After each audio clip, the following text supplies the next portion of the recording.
আমার বাবা কোনোদিন মন্ত্রী ছিলেন না বা আমার দাদা কোনোদিন প্রধানমন্ত্রী ছিলেন না যে আমি পার্সোনালি এত বড় বড় লোকজনের সাথে ঝামেলায় জড়াবো। প্রত্যেকটা অভিযোগের জবাব আমরা সেই সময়গুলোতে দিয়েছি এবং অভিযোগের জবাবগুলো যখন আমরা দিয়েছি আমি চেষ্টা করেছি মানুষের রিয়াকশানটা দেখার যে আসলে মানুষ কোনটা নিচ্ছে, অভিযোগটা নিচ্ছে নাকি যেটা আমরা আনসার করছি।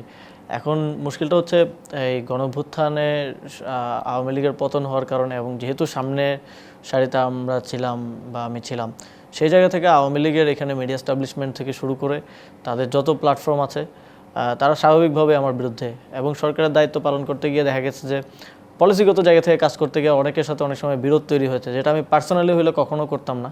কারণ আমার পার্সোনাল আমি একটা নিম্ন মধ্যবিত্ত পরিবারের সন্তান, আমার বাবা একজন শিক্ষক।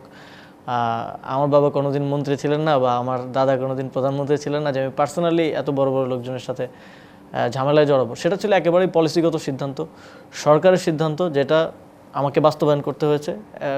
আমার জায়গায় যে কেউ থাকলে সেও এই একই জিনিস করতে হতো। ফলে তাদের মধ্যেও ক্ষোভ তৈরি হয়েছে।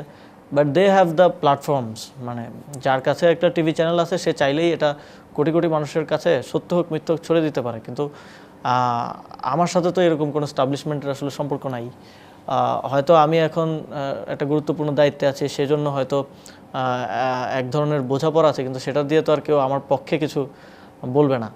ফলে যেটা হয়েছে ওই প্ল্যাটফর্মের কারণে এটা মানুষের মধ্যে পৌঁছানোর একটা সুযোগ তাদের তৈরি হয়েছে। তবে আমরা দেখেছি যে প্ল্যাটফর্ম না থাকলেও আমরা যখন উত্তরগুলো দেওয়ার চেষ্টা করেছি তখন মানুষ সেটাও গ্রহণ করেছে। হার্টের যত্নে বিশ্বসেরা ক্যানোলা তেল এখন বাংলাদেশে। অভিযোগের ক্ষেত্রে প্রায় অধিকাংশ অভিযোগই আমরা দেখেছি যে রাজনৈতিক উদ্দেশ্য প্রণোদিত, ভিত্তিহীন কিংবা অনেকের ব্যক্তিগত আক্রোশের জায়গা থেকে। এবং যেহেতু আমাদের নেতৃত্বে আওয়ামী লীগের মতো একটা মহাপরাক্রমশালী শক্তির পতন হয়েছে বাংলাদেশে, তো তাদের তো এটা একেবারে দেখা যায় যে অন্তত তাদের নেতাকর্মী থেকে শুরু করে সবার পারলে আমাদেরকে খুনি করে ফেলবে, অভিযোগ তো একটা খুবই প্রাইমারি জিনিস। তো তাদের দিক থেকে সবসময় প্রচারণাটা থাকে আমাদের বিরুদ্ধে, দুর্নীতি, অনিয়ম কিংবা নানা ধরনের বা আমাদের আশেপাশে যারা অ্যাফিলিয়েটেড নানা ধরনের বিষয়ে যেটা তিলকে তাল বানিয়ে প্রচার করা থেকে শুরু করে ওই প্রচারণাটা ছিল। তবে আমরা চেষ্টা করেছি আমাদের জনগণের প্রতি দায়বদ্ধতার জায়গা থেকে, মানুষ যাতে বিভ্রান্ত না হয় সেই জায়গা থেকে ফ্যাক্ট কি সেটা তুলে ধরার এবং জবাবদিহিতাটা নিশ্চিত করার।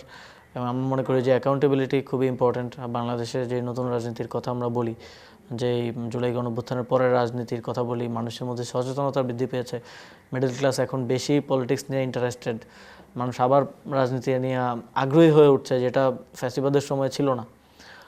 ফলে তাদের কাছে একজন গণঅভ্যুত্থানের একজন প্রতিনিধি হিসেবে এবং একই সাথে সামনেও বাংলাদেশের জনপ্রতিনিধি হিসেবে রাজনীতি করার ইচ্ছা আছে, সেই জায়গা থেকে তাদের কাছে স্বচ্ছতা রাখাটা, তাদের কাছে সত্যটা তুলে ধরাটা আমার দায়িত্ব ছিল। আমি চেষ্টা করেছি সবসময় সেটা করার। খুবই বেসলেস কিছু অভিযোগ আমরা বিভিন্ন সময়ে করার চেষ্টা করেছি। যেমন একটা পত্রিকায় রিপোর্ট হয়েছিল যে 51 লাখ টাকা স্টেডিয়াম আমরা করছি 14 কোটি টাকায়। তো যখন কেউ স্টেডিয়াম শব্দটা বলে রিপোর্ট করে, তো স্টেডিয়াম শব্দের সাথে 51 লাখ টাকা, আসলে আমাদের একটা জমি অধিগ্রহণ করতেই ওই প্রজেক্টে প্রত্যেকটা জায়গায় একটা উপজেলা শহরে আশেপাশে 4 থেকে 5 একর জমি অধিগ্রহণ করতেই আবার সরকার 3x প্রাইস দিয়ে জমি অধিগ্রহণ করে 9 থেকে 10 কোটি টাকা করে লাগছে। তো সেখানে রিপোর্টটা হচ্ছে যে 51 লাখ টাকা স্টেডিয়াম 14 কোটি টাকায়। তো স্পষ্টভাবে বোঝা যায় যে এটা উদ্দেশ্য প্রণোদিতভাবে চরিত্র হননের উদ্দেশ্যে করা হয়।